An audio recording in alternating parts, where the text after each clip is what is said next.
Wellspring by Teresa Hampton. Privilege and Honor.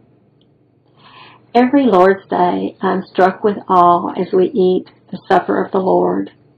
I think about the magnitude of God's great gift.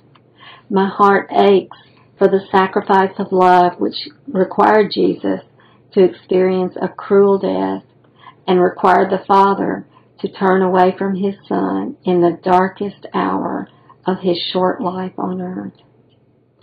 Isaiah prophesied about the death of our Lord. He was wounded for our transgressions.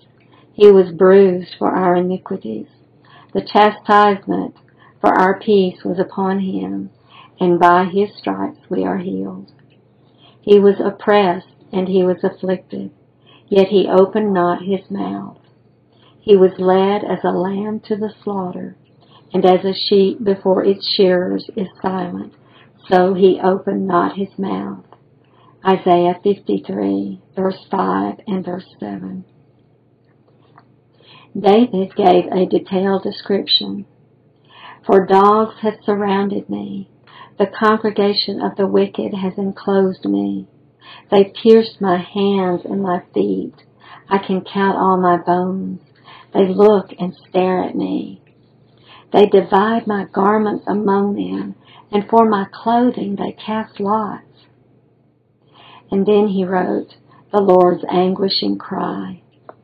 My God, why have you forsaken me?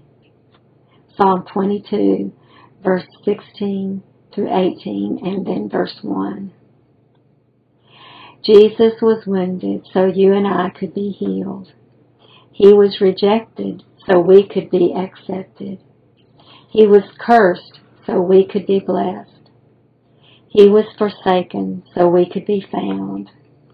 He wore a bloody robe and crown of thorns so we could one day wear a white robe and an imperishable crown of life.